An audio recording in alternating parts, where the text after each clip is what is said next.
برادران اسلام، حاضرین جمعہ، بزرگوں، نوجوانوں اور عزیز بچوں، تمام قسم کی تعریفات و توصیفات، کبریائی، بزرگی، بڑائی، ہر طرح کی حمد و ثنا اللہ رب العالمین کے لیے ہے۔ بعدہ لاکھوں اور کروڑوں درود و سلام ہوں تمام انبیاء کرام پر، خصوصاً ہمارے اور آپ کے نبی آخر الزماں احمد مجتبیٰ محمد مصطفیٰ صلی اللہ علیہ وسلم پر۔ حاضرین گرامی قدر، اس وقت ہم جن حالات سے گزر رہے ہیں، ہمارے اندر جو دینی بے راہ روی ہے، اور ایسا محسوس ہوتا ہے کہ رمضان المبارک کا یہ بابرکت مہینہ جو ہم سے ابھی چند دنوں پہلے رخصت ہوا ہے، یہ اس مہینے کا ہماری زندگیوں پر ذرہ برابر بھی کوئی اثر نہیں پڑا، اور آج ہم اپنے سلف صالحین کے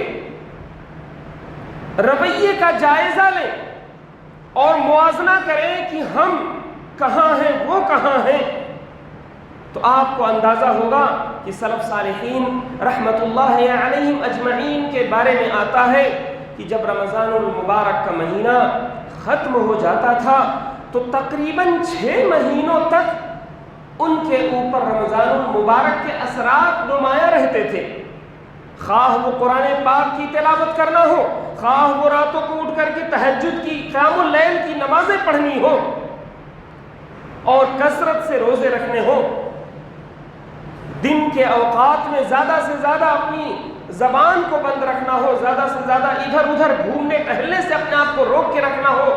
سلف صالحین کی زندگیوں میں تقریباً 6 مہینے تک رمضان المبارک کے جانے کے بعد رمضان کا اثر دکھتا تھا۔ آج ہماری حالت یہ ہے کہ 6 دنوں تک بھی اثر باقی نہیں رہا۔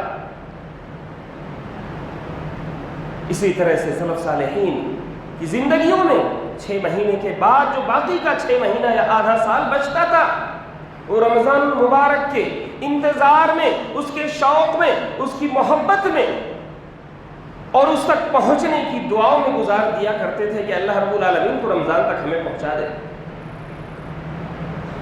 آج ہماری بے راہ روی کا یہ اثر ہے، آج ہماری بے راہ روی کا اثر ہے کہ ہم جس قدر دین میں کمزور ہوتے جا رہے ہیں، ہماری دنیا بھی ہم سے چھوٹتی جا رہی ہے، اور دنیا کی وہ قومیں ہم پر چڑھ دوڑ رہی ہیں جو کبھی ہمارے ماتحت ہوا کرتی تھی، اور اس وقت ہماری تباہی کے لیے، ہماری بربادی کے لیے قوانین بنائے جا رہے ہیں، بل پاس ہو رہا ہے کہ کس طرح سے مسلمانوں کی بربادی کا انتظام کیا جائے۔ آج اگر غور کریں تو دیکھیں کہ ہمارے سلف صالحین، اس دیش میں، اس ملک میں رہنے والے جو ہمارے آبا و اجداد تھے، ہمارے آبا و اجداد نے کتنی زمینیں وقف للہ کے نام پر چھوڑی تھیں۔ وہ لوگ نیک ہوا کرتے تھے، ایسا نہیں کہ ان کی حکومت تھی، وہ جاگیردار تھے، وہ نواب تھے اس لیے انہوں نے زیادہ زمینیں چھوڑ دی، نہیں، ان کے اندر نیکی کا وہ جذبہ تھا، اس لیے وہ وقف کیا کرتے تھے۔ کہ آج اس دیش میں فوج اور ریلوے کے بعد سب سے زیادہ وقف کی زمینیں ہیں، یہ بتاتی ہے یہ چیز کہ ہمارے سلف صالحین کس قدر اس دنیا سے بیزار تھے، دنیا آتی تھی اس کے باوجود وہ اللہ کے راستے میں لوٹا دیتے تھے۔ ایسی صورتحال جب ہماری ہوگی اور ہم دین سے دور ہوں گے تو دنیا ہم پر چڑھ دوڑے گی۔ اللہ کے نبی صلی اللہ علیہ وسلم نے فرمایا من کان للہ کان اللہ لہ، جو شخص اللہ کا ہوتا ہے تو اللہ رب العالمین اس کا ہو جاتا ہے۔ تو آج اگر ہم اپنی مسجدوں میں نماز پڑھنا چھوڑ دیں۔ یہ مسجد ہی کیا، مسجد پہ ہی کیا موقوف ہے؟ ایک دنیا کا ایک کوئی سیکولر مائنڈ کا بھی آدمی ایک مثال سے سمجھ سکتا ہے کہ ایک راستہ ہے، اس راستے پہ آپ چلنا چھوڑ دیجئے، کچھ دنوں میں وہ راستہ مٹ جاتا ہے، وہ راستہ کسی کی جاگیر ہو جاتی ہے، وہ راستہ کسی کے گھر میں آ جاتا ہے۔ لیکن جہاں لوگ راستہ نہ ہو چلنا شروع کر دیں، وہ زمین راستہ دے دیتی ہے۔ تو آج اگر ہم نے اپنے دین پہ عمل کرنا چھوڑ دیا ہے، اسی وجہ سے ہمارے دین نے ہم کو چھوڑ دیا ہے۔ اللہ رب العالمین کی مدد ہم سے کوسوں دور ہو چکی ہے۔ اور میرے بھائیوں، جس شکنجے میں لوگوں کو جکڑا جا رہا ہے، مسلمانوں کو جکڑا جا رہا ہے، قانون کے جو ماہرین ہیں، ہمارے ہندوستان کے جو برادران وطن ہیں، ان میں سے جو کافی انصاف پسند لوگ ہیں، ان انصاف پسند لوگوں کی زبانی یہ بات کہی جا رہی ہے کہ جو غیر قانونی طور پر بلڈوزر چلایا جا رہا تھا، اب اسے قانونی شکل دی جا رہی۔ تو یہ حالت ہے میرے بھائیوں، سوچنے اور سمجھنے کا موقع ہے کہ ہم اللہ رب العالمین کی طرف کثرت سے رجوع کریں، تضرع الی اللہ کریں اور لوٹیں اپنے دین کی طرف، تبھی اللہ رب العالمین کی مدد آئے گی۔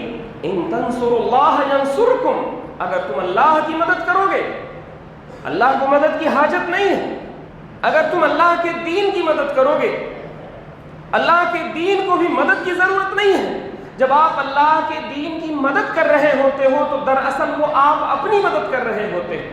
ان تنصروا اللہ ینصرکم، اگر تم اللہ کے دین کی مدد کرو گے تو اللہ تعالیٰ تمہاری مدد کرے گا، وَيُثَبِّتْ أَقْدَامَكُمْ، اور تمہارے قدموں کو جما دے گا، تمہارے پاؤں میں وہ سختی پیدا کر دے گا کہ تم جم جاؤ گے اس زمین پر۔ تو ضرورت اس بات کی ہے کہ ہم اپنے اندر وہ دینی بیداری پیدا کریں اور ہم واپس لوٹیں اپنے سلف صالحین کی طرف، جنہوں نے اس دین پر چل کر کے، اس دین پر عمل کر کے دنیا میں سرخ روئی حاصل کی، اور آج ہم تاریخ قرآن ہو کر ذلیل و خوار ہوئے ہیں۔ تو ضرورت اس بات کی ہے میرے بھائیوں کہ ہم اپنے دین کی طرف لوٹیں اور دین پر عمل کریں۔ اللہ کے رسول صلی اللہ علیہ وسلم کی مکی زندگی کا ہم غور سے جائزہ لیں۔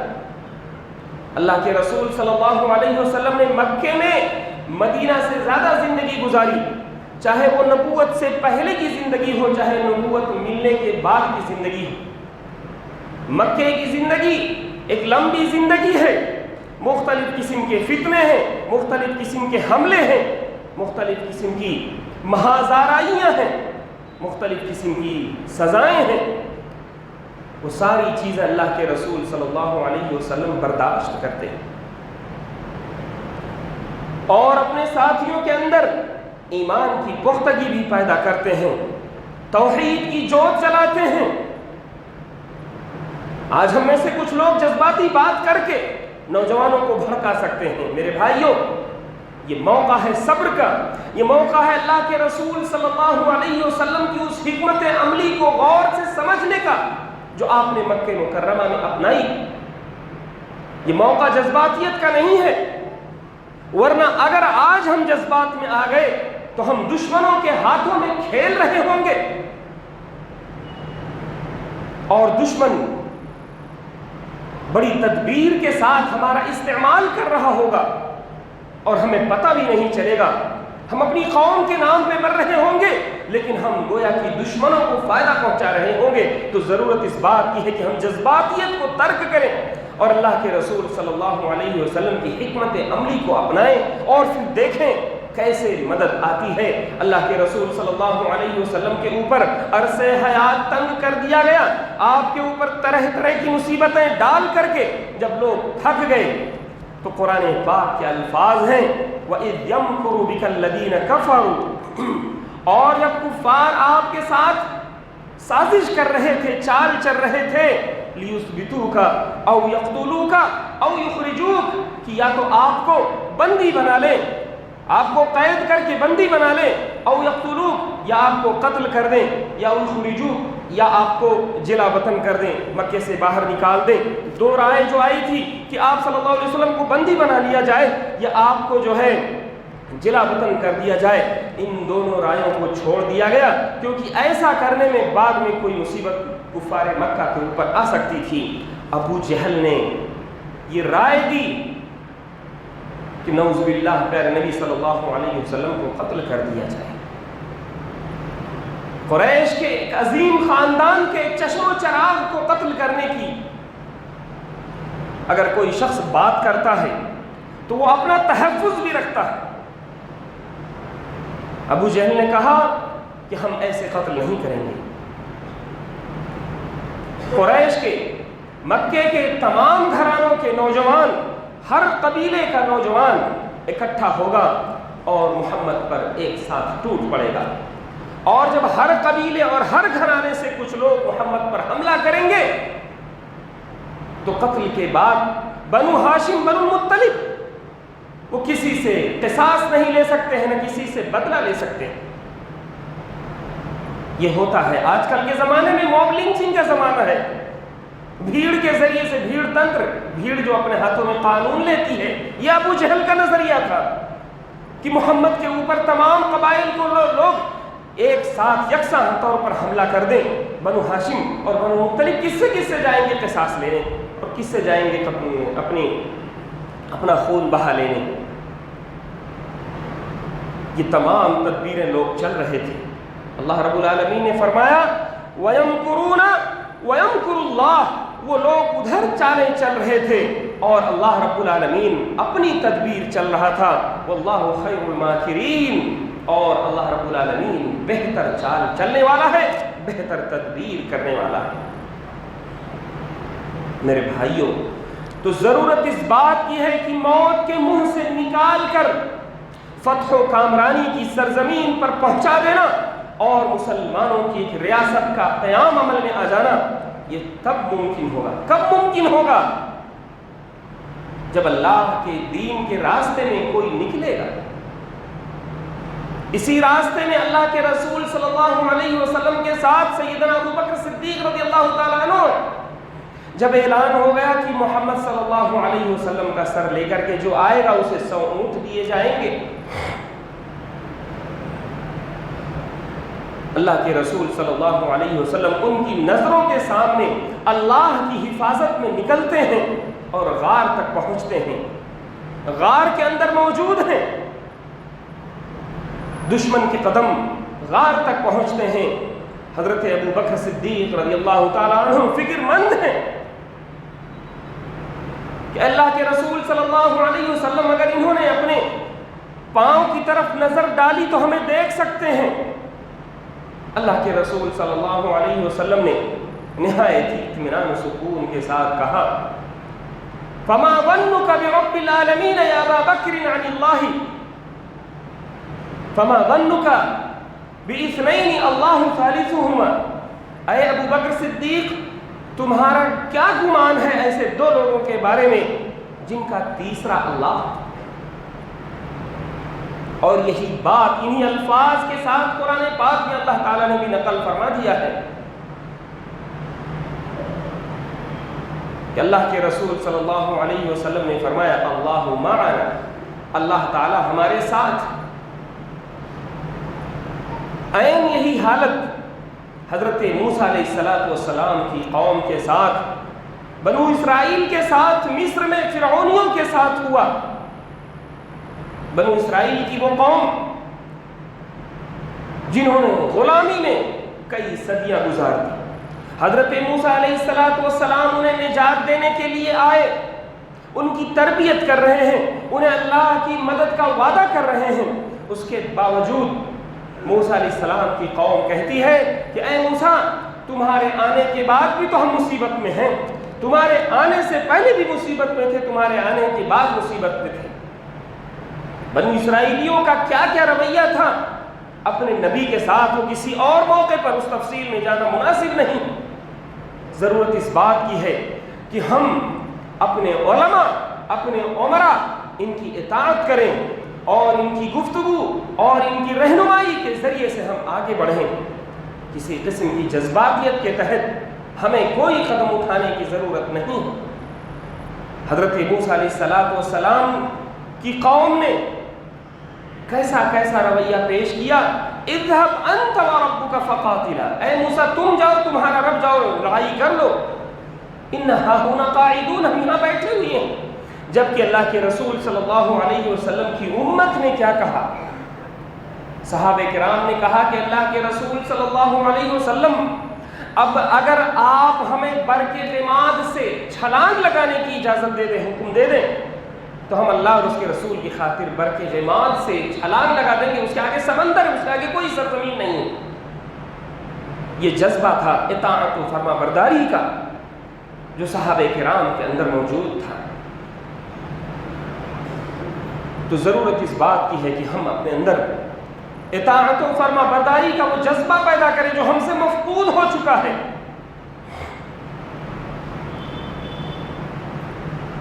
تو اللہ کہ رسول صلی اللہ علیہ وسلم نے جب فرمایا ان اللہ معنا، قرآن پاک نے اس جملے کو ایسے ہی نقل کر دیا.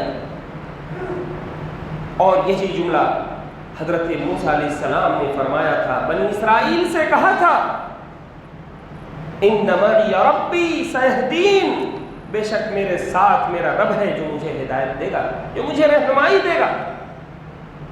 اور وہی ہوا کہ اللہ کے رسول صلی اللہ علیہ وسلم کی خیر و عافیت کے ساتھ مدینہ منورہ میں واپسی ہو، مدینہ منورہ میں آپ صلی اللہ علیہ وسلم کی آمد ہوتی ہے. اور اسی طرح سے بنی اسرائیل فرعون کی چنگل سے ہمیشہ کے لیے آزاد ہو کر کے اور فلسطین پہنچتے ہیں. فرعون کو دریا گرد کر دیا جاتا ہے اور ہم اسی کی خوشی میں، اسی کے موقع پر محرم کے 10 محرم کے روزے رکھتے ہیں اسی کی یاد میں. تو آج اگر ہم مصیبت میں ہیں، آج اگر ہمارے اوپر سازشوں کے بادل توڑے جا رہے ہیں، سازشوں کے انبار لگ گئے ہیں، ہمارا عرص حیات تنگ کیا جا رہا ہے، تو ضرورت اس بات کی ہے کہ ہم اپنے دین کی طرف لوٹیں.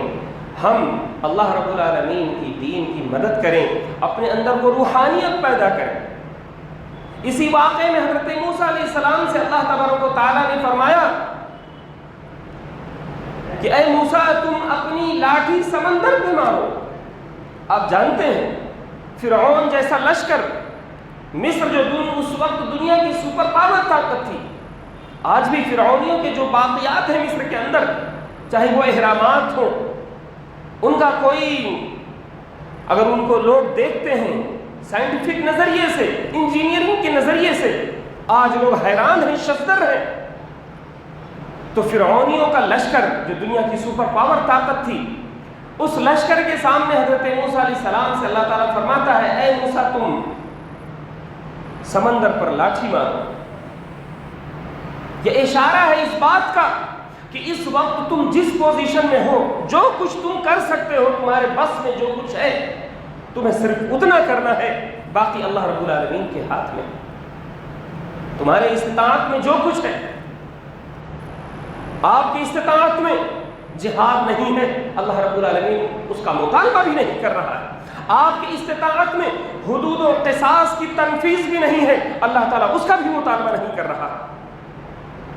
لیکن 5 وقتہ نمازوں میں حاضری دے کر کے، اللہ رب العالمین کے سامنے رو کر کے، گڑ گڑا کر کے ہم مدد تو طلب کر سکتے ہیں.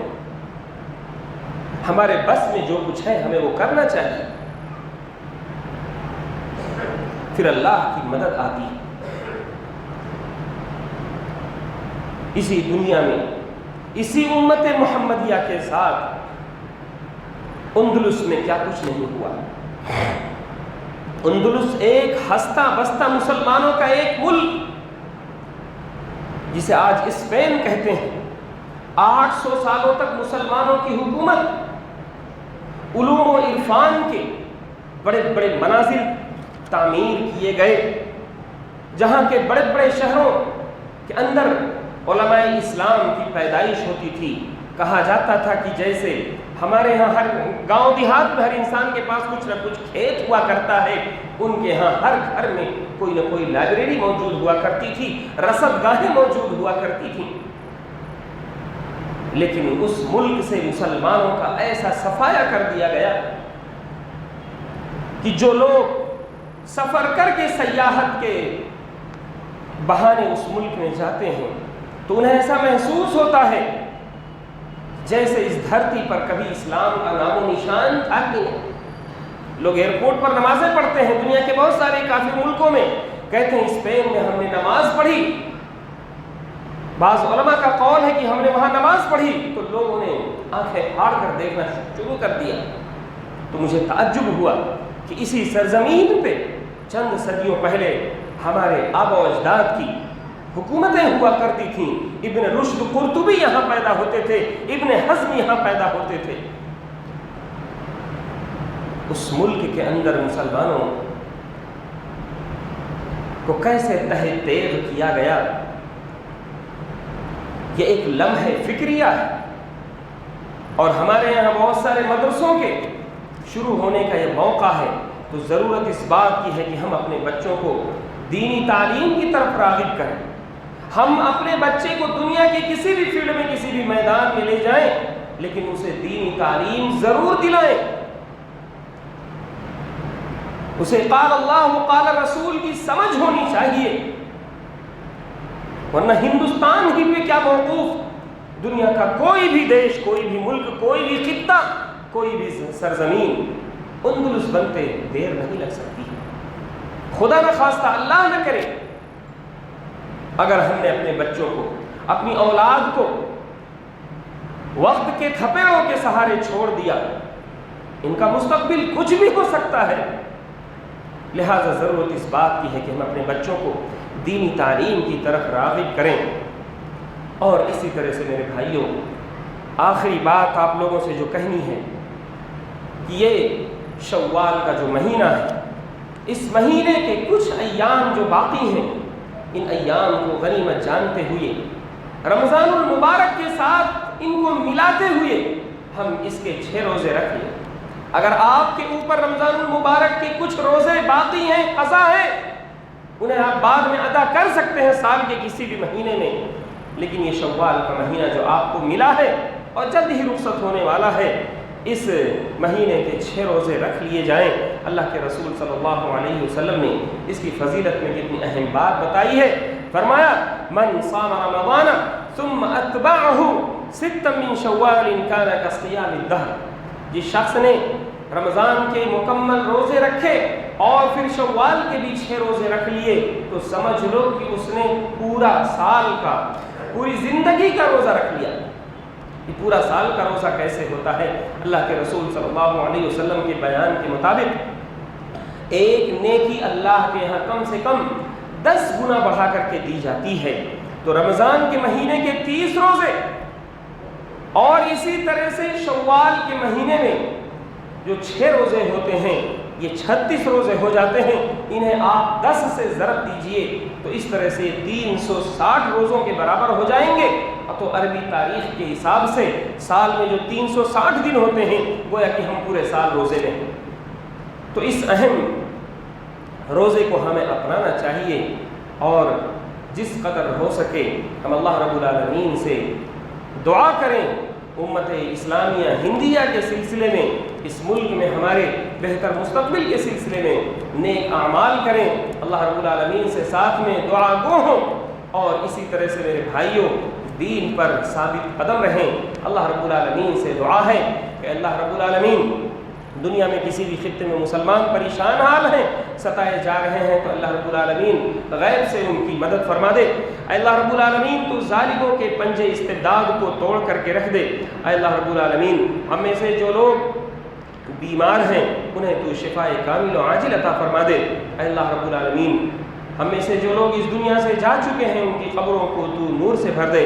اے اللہ رب العالمین ہم میں سے جو لوگ قرض دار ہیں ان کی قرض کی ادائیگی کا تو بہترین انتظام فرما دے۔ اے اللہ رب العالمین تو جب تک ہمیں اس دنیا میں رکھ، ایمان و اسلام پر رکھ، اور جب ہمارا خاتمہ ہو تو ایمان پر ہو۔ اقول قولی ھذا واستغفر الله لي ولكم ولسائر المسلمين فاستغفروه من كل ذنب انه هو الغفور الرحيم.